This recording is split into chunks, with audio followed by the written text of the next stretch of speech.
Protests against the grand jury decisions in the Michael Brown and Eric Garner cases spilled onto Interstate 35W just south of downtown Minneapolis this afternoon. As you can see, the protesters blocked all of the northbound lanes, causing traffic backups for miles. Eventually, that crowd ended up at City Hall. This is one of many protests nationwide. They've heated up again after yesterday's grand jury decision not to charge a white police officer in the chokehold death of an unarmed black man in New York City. Angela Davis joins us now live from Minneapolis City Hall. It looks like they're all gone now, Angela.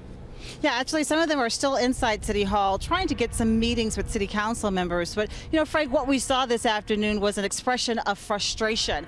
About 150 people representing several different groups decided to call attention to what they feel is a broken criminal justice system.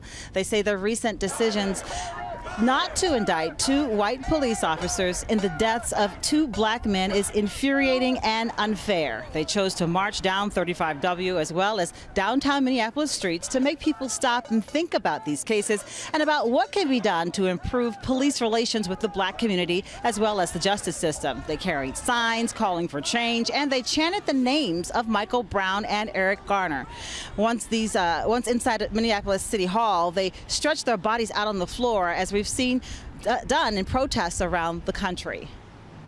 There's just so much apathy right now. A lot of people have the privilege of going through life just without knowing, without caring. They could turn off the TV. But for those of us, this is our families. This is our brothers, our sisters, our mothers, our children. And they're getting shot in the street. I agree with the young people that we should have justice in this country. I'm outraged like they are about the lack of indictment of the cops that strangled Eric Garner.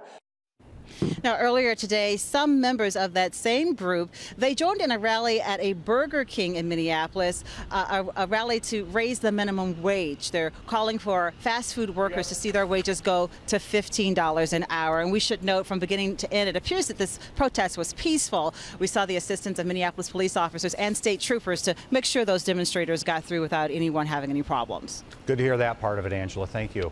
You can look for more on the protest, including a planned national march in Washington, D.C. That's coming up on the CBS Evening News with Scott Pelley at 5:30.